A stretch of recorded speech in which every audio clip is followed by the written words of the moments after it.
आजादी के बाद ये पहला मौका है जब हम देखते हैं मीडिया का एक बड़ा भाग दिखता दिए के साथ है लेकिन है हवा के साथ। वाह वाह वाह वाह। गलती सरकार करती है और मीडिया सवाल विपक्ष से करता है। प्रधानमंत्री कदमताल भी करते हैं तो मीडिया उसको मार्च पास्ट बताता है। वाह वाह वाह वाह वाह। वो टेलीविजन चैनलों पर आप भैंस देखते हो, अमूमन 4 जन भैंसी आते हैं, जैसे किसी जमाने में अवध के नवाब मुर्गे लड़ाते थे। एक मुद्दे का समर्थक, दूसरा मुद्दे का विरोधी, तीसरा बुद्धिजीवी दोनों को हड़काने वाला और चौथा एंकर तीनों को भड़काने वाला। वाह। और व्यंग पर आपकी दाद उठेगी, चौथा एंकर तीनों को भड़काने वाला। बहस होनी होती है गरीबी की रेखा पर और करते रहते हैं रेखा की गरीबी पर। क्या कहने हैं संपा जी, वाह वाह वाह वाह वाह। प्रिंट मीडिया से थोड़ी उम्मीद थी, हालांकि मैं अखबार को टेलीविजन की तुलना में थोड़ा ठीक मानता हूं। भाई अखबार कम से कम किसी भी अफवाह को फैलाने में 24 घंटे तो लेता है, लेकिन आत्मविश्वास गिर रहा है। शब्द कम होते जा रहे हैं, चित्र बढ़ते जा रहे हैं। अब अखबार 3 चीजों के लिए पढ़े जा रहे हैं: बिजली कटौती, उठावना और राशिफल। और रोज नए निकलते हैं। एक दिन तो अखबार के दफ्तर से फोन आ गया कि संपत सरल जी आज आपका नाम अखबार में छपा। मैंने कहा जी आपका अखबार कहाँ मिलता है? बोले हमारा अखबार कोई होकर नहीं बांटता, जिस किसी का नाम छप जाता है दिन भर वही खरीद खरीद कर बांटता है। बहुत अच्छे साहब, वाह वाह वाह वाह वाह वाह। तो ऐसे दौर में बैठ करके आप कविता और शायरी का आनंद ले रहे हैं। समय की अपनी सीमाएं हैं, 2-3 लघु कथाएं आपको सुना देता हूं। स्वागत है, स्वागत है। हाँ। प्रतिशोध बदला। हालांकि समय के हिसाब से चीजें बदलेंगी। आज भी देखो कितनी लंबी लंबी यात्राएं करके लोगों को आना पड़ा है। ये थोड़े दिन रहेगा जब तक बुलेट ट्रेन नहीं चल जाती। हाँ, सुनते हैं कि उस बुलेट ट्रेन का किराया भी कम होगा और वो सवारियां लेने भी घर घर जाएगी। हाँ, और प्रधानमंत्री ने बड़ा गुजराती दिमाग लगाया है।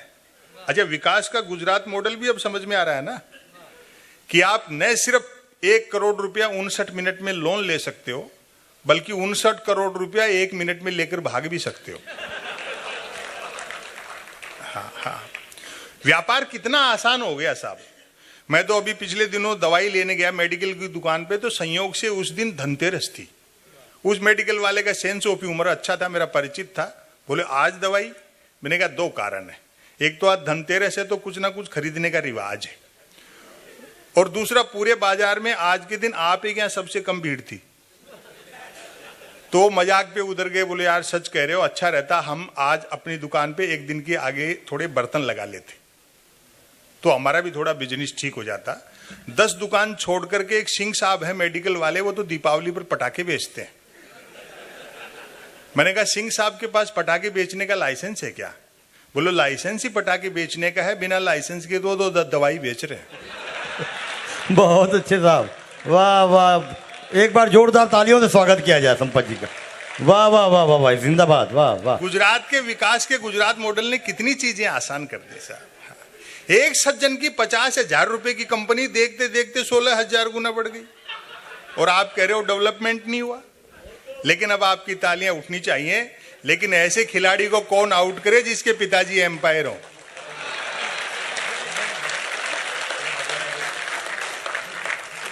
तो ऐसे ही बुलेट ट्रेन के लिए भी आदरणीय प्रधानमंत्री ने बड़ा गुजराती दिमाग लगाया है। जापान के प्रधानमंत्री से 50 साल के लिए कर्जा मांगा। वो जानते हैं 50 साल बाद न देने वाले बचेंगे न लेने वाले बचेंगे। और बाई दी वे 50 साल बाद किसी जापानी को अपना कर्जा याद भी रह गया तो वो जैसे ही मांगने बंबई उतरेगा, अपन उन्हीं की बुलेट ट्रेन में बैठ करके अहमदाबाद निकल लेंगे। और साफ कह दिया है शिंजो आबे को मोदी जी ने कि ये बुलेट ट्रेन हमें कोई सवारियां नहीं बिठानी, ये चुनावी रेल है, इसलिए फटाफट चलाओ, भले पटरी वटरी बाद में बिछाते रहना। हम चढ़ना हिमालय पर चाहते हैं लेकिन मुंह हिंद महासागर की तरफ है।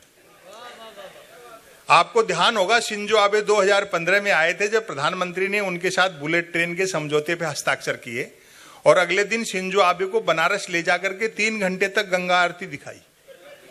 और व्यंग तक पहुंच जाओ तो तालियों से बताना। 3 घंटे तक गंगा आरती देखने के बाद शिंजो आबे बोले, मोदी जी जब आप लोगों के पास इतनी फुर्सत है तो काहे को बुलेट ट्रेन चला रहे? हाँ, 2 लघु कथाएं सुना देता हूं, वक्त कम है।